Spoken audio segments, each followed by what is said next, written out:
আরে আমিও তো তাই বলছি, কিন্তু চোর এক বস্তা সাধুর পোশাক নিয়ে কি করবে বলো দেখি? একটা কথা বলি, তুমি কিন্তু কাউকে এই কথাটা বলতে যেও না। তোমার লোকসান আমি মহারাজকে বলে পুষিয়ে দেব। আমি একটা চক্রান্তের গন্ধ পাচ্ছি, বুঝলে? একদম চুপ করে থাকো, কেমন? না না, তুমি যখন বলছো তখন কাউকে বলবো না, তবে চক্রান্তের গন্ধ কিন্তু আমিও পাচ্ছি। মনে থাকে যেন। আমি এখন যাই, চোর ধরার জন্য এখনো অনেক কাজ বাকি আছে। দিন পাক্কা চোর হবে, একটাও সত্যি কথা বলে না। আমারও তো তাই। পাড়ার লোক বাবাকে বলে গেল, তোমার এই ছেলে যে হারে মিথ্যে বলে, বড় হয়ে হয় চোর আর না হয় ডাকাত হবে।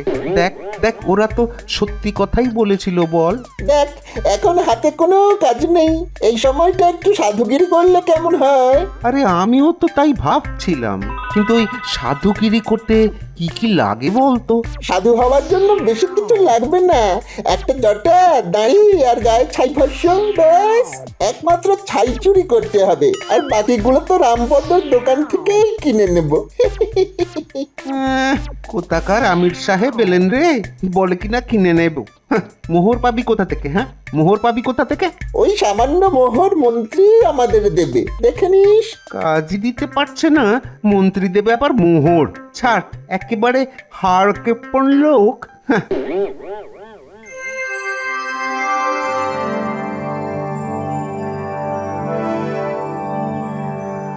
মহারাজ, আজ আপনাকে কেমন যেন মনমরা লাগছে, কিছু কি ঘটেছে? হ্যাঁ, একটা অন্যায় করে ফেলেছি। ভাবছি তার থেকে উদ্ধার পাবো কি করে। কি এমন অন্যায় করে ফেলেছেন যে আপনি এত উদ্বিগ্ন হয়ে আছেন? আসলে অনেক দেরি করে ফেলেছি তো, তাই ভাবছি। মানে এর থেকে উদ্ধার পাওয়ার কোনো রাস্তা আছে কি? আগে শুনি, অবশ্য যদি আপনি বলতে চান তবেই বলবেন। আরে তোমাদের বলবো না তো কাকে বলবো? আসলে কাল রাত্রে আমার স্বর্গত মাতৃদেবী আমার স্বপ্নে দেখা দিয়েছেন, আমায় খুব বকাবকি করলেন। কেন কেন বকাবকি করলেন কেন? মহারাজ, মায়ের বকা তো সারা জীবনই খেতে হয়।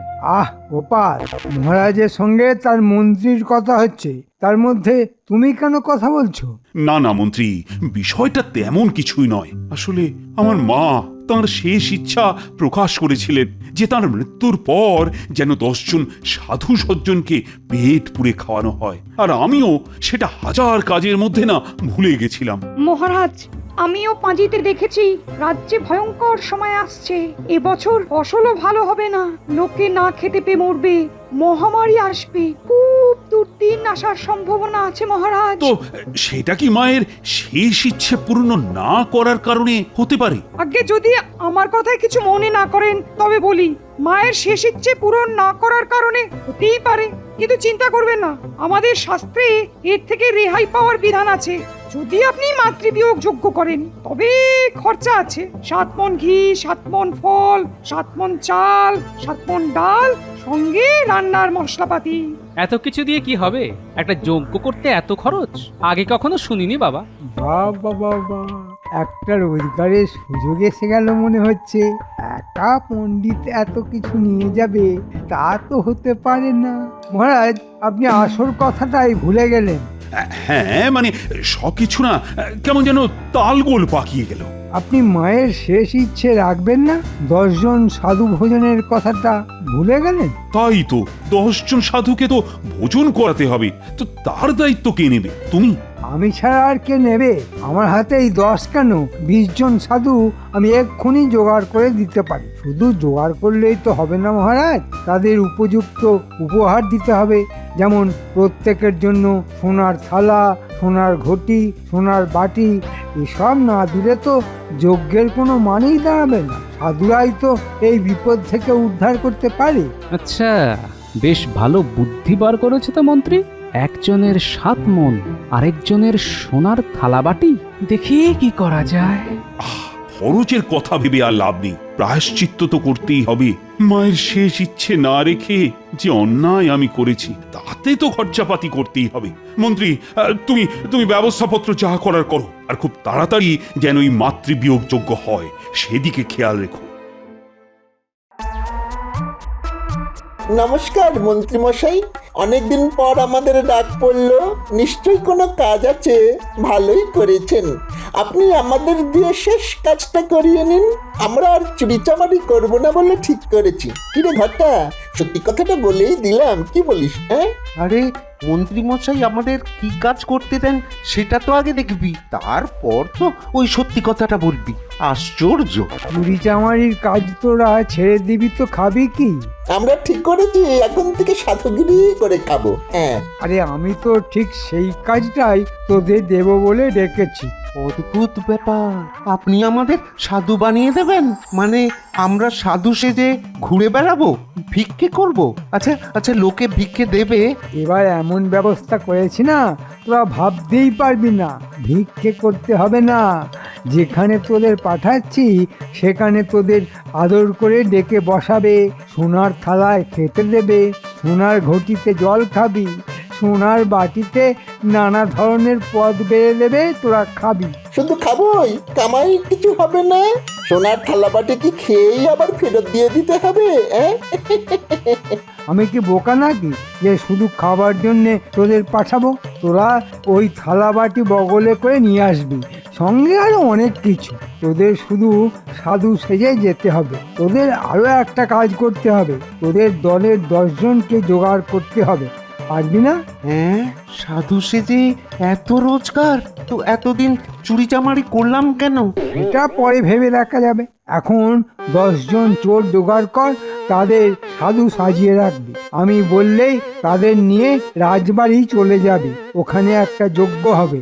তোরা শুধু সাধু সাধু করে যাবে, এছাড়া আর কোনো কথা বলবি না, মনে থাকবে? আচ্ছা, সোনার থালা বাসনগুলো কি জঞ্জালে রেখে আসবো? পাগল হয়েছি? আমার বাড়িতে আগে জমা করবি, তারপর সেগুলি বেচে তোদের তার ভাগ দেব। সবাইকে সে কথাটা বলে দিবি, বুঝলি? হ্যাঁ, সেটা তো করতেই পারি, তবে আপনি যা সাধু পুরুষ, তাতে সোনা গলিয়ে পাথরও করে দিতে পারেন। এবার কিছু মোহর ছাড়ুন তো, নইলে নইলে ওই সাধুর জটা, কৌপিন, দাড়ি এসব কিনবো কোথা থেকে? হ্যাঁ, মোহর কি গাছ থেকে পড়ে রে? রামপদর দোকান থেকে ঝেড়ে দে, রাতে দোকানে কোনো লোক থাকে না। যা বাবা, সাধু হয়ে সাধুর পোশাক ঝেড়ে দেবো? কি আশ্চর্যের কথা! জামাই, আবার আমাদের বাহিনী তৈরি করতে হবে। সব কথা পরে খুলে বলবো, আগে তোমরা লক্ষ্য রাখবে এখানে সাধুদের আনাগোনা বেড়ে গেছে কিনা। মন্ত্রী নাকি একদিনেই 10 জন সাধু জোগাড় করে দিতে পারে। ওই, আমি তো এই নগরে কোনো সাধু দেখছি না। তার মানে সব কটা চোরকে মন্ত্রী সাধু সাজিয়ে নিয়ে আসবে। মহারাজের কাছ থেকে সোনার থালাবাটি হাতে নেওয়ার জন্যই এত সাধু জোগাড় করার দায়িত্ব মন্ত্রী নিজের হাতে নিয়েছে। কেন হঠাৎ সাধুরাতে দরকার পড়লো কেন শ্বশুরমশাই? মহারাজ তার মায়ের শেষ ইচ্ছে পূরণ করার জন্য সাধু সজ্জনদের ভোজন করিয়ে সোনার থালাবাটি উপহার দেবেন। ব্যাস, সেই সুযোগটাই নিল আমাদের মন্ত্রী। তাই তোমাদের উপর দায়িত্ব দিলাম সাধুদের উপর নজর রাখা। আর একটা কথা, গুলটে শোন, তোদের বেশ কয়েকটা গুলতি বানিয়ে রাখতে হবে, ঠিক সময়ে কাজে লাগবে। আর দিদাকে বলে শুকনো লঙ্কা গুঁড়ো করে রাখবি। যা, কাল সকাল থেকেই কাজে লেগে যা। কি আমার জটা, দাড়ি, কৌপিন, কোমণ্ডুলগুলো সব গেল কোথায়? হ্যাঁ, এই তো এই বস্তায় রেখেছিলাম। না না না না, কোথাও তো নেই। চোর এসেছিল নাকি? কিন্তু সাধুদের পোশাক কেন চোর নিয়ে যাবে? আর কেনই বা নেবে? আগে এখন বলি। আরে আরে, ওই তো গোপাল যাচ্ছে, ওকেই একবার জিজ্ঞেস করে দেখি। গোপাল, ও গোপাল, গোপাল! হ্যাঁ, এসো তো ভাই, একবার এদিকে এসো তো। আমি তো তোমার দোকানে আসছিলাম, একটা জটা আর সাধুদের দাড়ি পাওয়া যাবে? সাধুদের পোশাক? কি আশ্চর্য, তোমারও লাগবে? তোমারও লাগবে মানে? আচ্ছা, আর কোনো খদ্দের এসেছিল নাকি? তারা কি নিয়ে গেল? আরে খদ্দের এলে তো ভালোই হতো। না না না, যারা এসেছিল তারা খদ্দের নয়, তারা খাঁটি চোর। 1 বস্তা পোশাক নিয়ে গেছে। আচ্ছা আচ্ছা গোপাল, সাধুর পোশাক কে নেবে বলো তো? নিশ্চয়ই সাধু নয়। সাধুর পোশাক সাধু নেবে কেন? আরে আমিও তো তাই বলছি, কিন্তু চোর 1 বস্তা সাধুর পোশাক নিয়ে কি করবে বলো দেখি? একটা কথা বলি, তুমি কিন্তু কাউকে এই কথাটা বলতে যেও না। তোমার লোকসান আমি মহারাজকে বলে পুষিয়ে দেব। আমি একটা চক্রান্তের গন্ধ পাচ্ছি, বুঝলে? একদম চুপ করে থাকো, কেমন? না না, তুমি যখন বলছো তখন কাউকে বলবো না, তবে চক্রান্তের গন্ধ কিন্তু আমিও পাচ্ছি। মনে থাকে যেন। আমি এখন যাই, চোর ধরার জন্য এখনো অনেক কাজ বাকি আছে।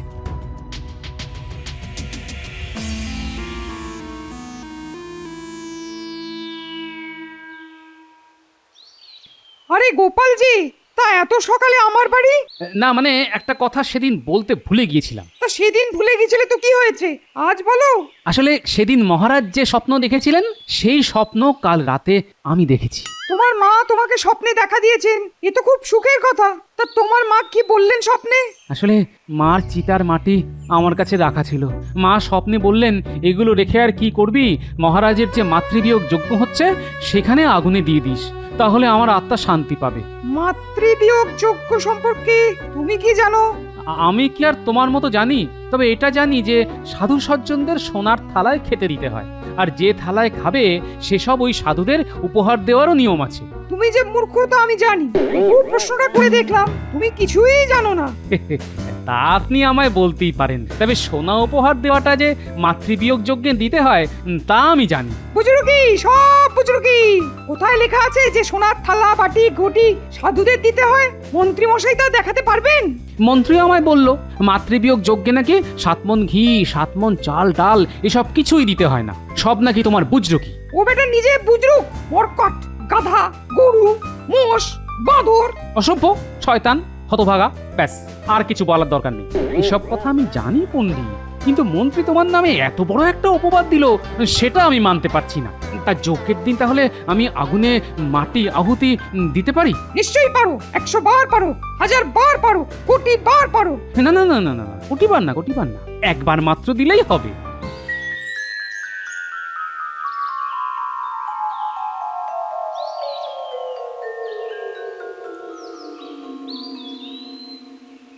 এই গুলটে, ওই দেখ দুটো সাধু এদিকেই আসছে রে, দেখেই মনে হচ্ছে চোর সাধু সেজে আছে। এই একটু পেছনে লাগিয়ে আয় আয় আয়। বেটার দাড়ি খুলে দি। না, তাহলে না ওরা সতর্ক হয়ে যাবে রে। প্রণাম সাধু বাবা, এবার টোল থেকে আমায় তাড়িয়ে দেবে বলেছে, সংস্কৃতে শূন্য পেয়েছিলাম বলে। এখন কি করি সাধু বাবা? সাধু সাধু, আমার না কানে পোকা ঢুকেছে, মাথার মধ্যে কামড়াচ্ছে, মাথাটা কেটে বাদ দিয়ে দিই। সাধু সাধু। এই আমার মুন্ডি চলে যাবে আর তুমি বলছো সাধু সাধু? দুষ্টু, এটা কি সাধুর মতো কথা হলো? হ্যাঁ কিরে ঘটা, আর কিছু বলতে বলেছিল? না না না, আর কিচ্ছু বলতে বলেনি। খবরদার অন্য কিচ্ছু বলবি না। শোনো ছেলেরা, আমরা কিন্তু ওই তোমাদের সাধু সাধু ছাড়া আর কিচ্ছু বলতে পারবো না, মানা আছে কথা বলার। কার মানা গো? মন্ত্রীর? তোমরা কিভাবে জানলে? তার মানে তোমরা চোর?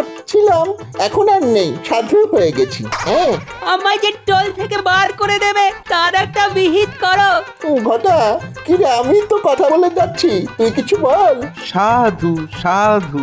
ও হ্যাঁ, সাধু সাধু সাধু।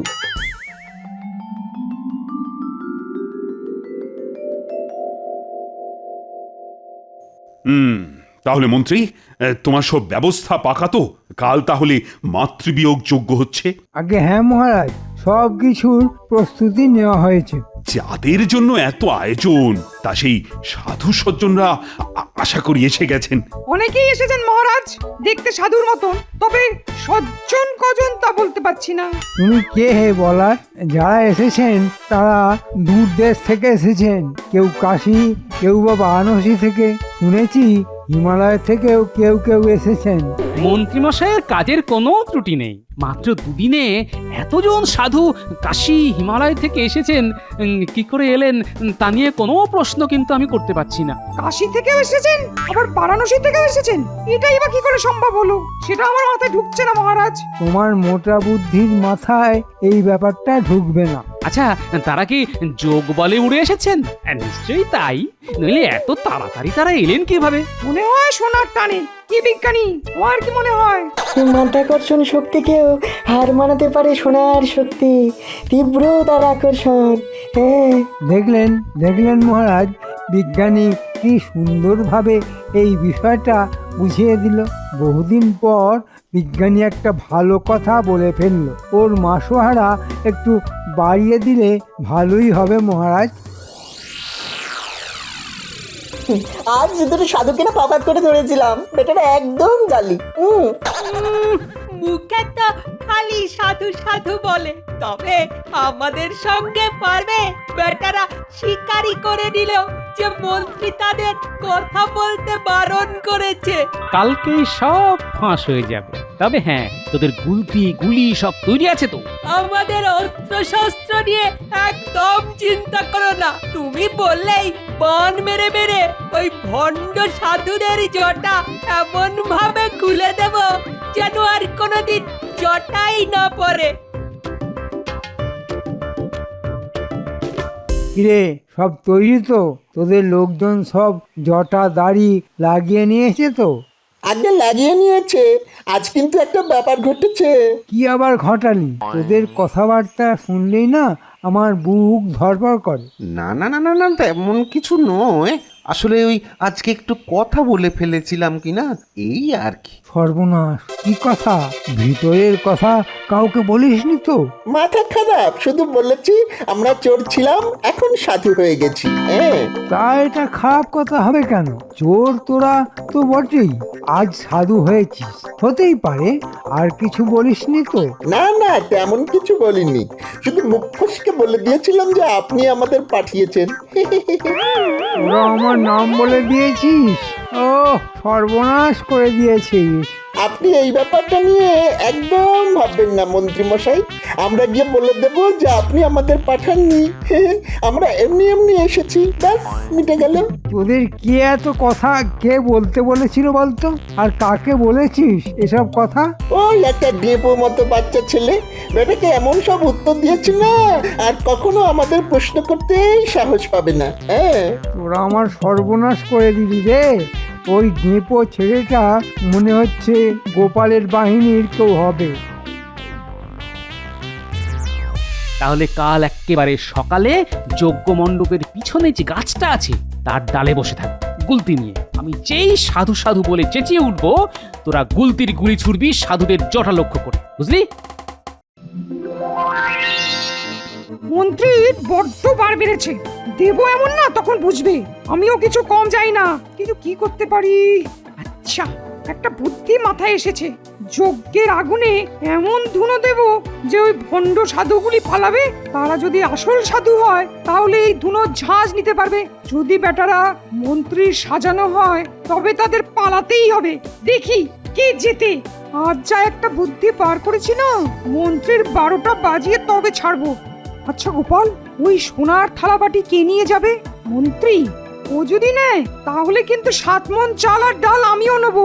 অতটা নেই, আছে মাত্র 2 মণ করে। আমি মহারাজকে বলে কমিয়ে দিয়েছি। ভালোই করেছো, অন্য নিয়ে অন্যায় করা ঠিক নয়। খেয়ে পড়ে আছি, চালাকি করতে গেলে হয়তো না খেতে পেয়ে মরবো।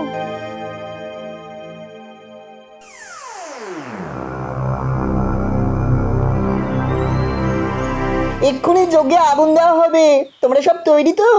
একদম, দাদু চেঁচালে গুলতি থেকে গুলি ছুটবে। কি করে ভণ্ড সাধুগুলো জটা সামলায়, এবার আমরাও সেটা দেখব।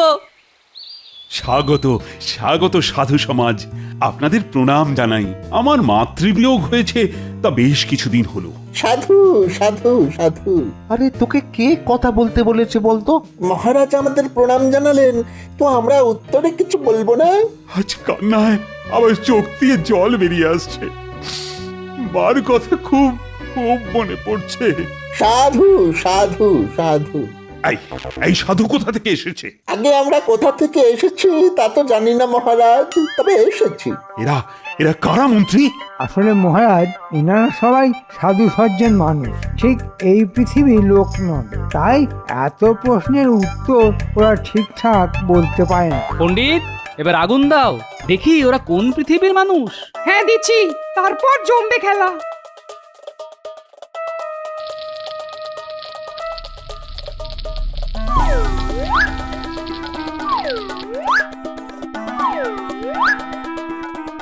বাপরে বাপরে বাপ, এই গোপালকে ছিটিয়েছে বলতো?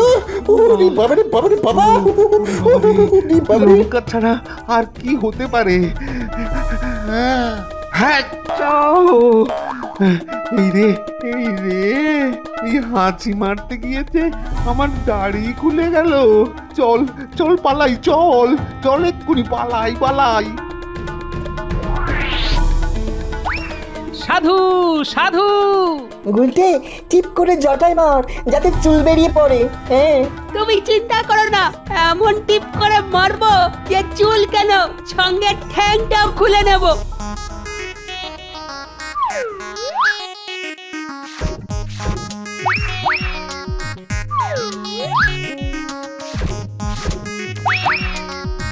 এরা সব শয়তান, সাজানো সাধু। এদের পাকড়াও করো। কে কোথায় আছো? চলে এসো। আরে এই বটা ঘটা, আমাকে আমাকে না নিয়ে তোরা কোথায় চলি রে? ওরে বাবরে, আমার হাঁটুটা বোধহয় ভেঙেই দিল। আমি যা চলতে পারছি না রে। ও যা আছে কপালে থাক, আমি আর পারছি না ছুটতে। মহারাজ, এরাই মন্ত্রীর সাধু সজ্জন। দেখলেন তো এদের হাল। কাকে বিশ্বাস করবেন? সবাই চোর। যতদিন গোপাল আমার সঙ্গে আছে ততদিন আমার কোনো ভয় নেই। তাহলে কি বলতে হবে বিশ্বাসে মিলায় গোপাল, তর্কে বহুদূর? চোরগুলো তো পালিয়েছে, এবার মন্ত্রীর কি হবে? এটা আমি কি করে বলবো মহারাজ? শাস্তি দেওয়ার মালিক তো আপনি। ওর একটাই শাস্তি হতে পারে, উকুন ভর্তি দাড়ি আর জটা পুড়িয়ে ওকে রাজবাড়ির সামনে বেঁধে রাখা হোক।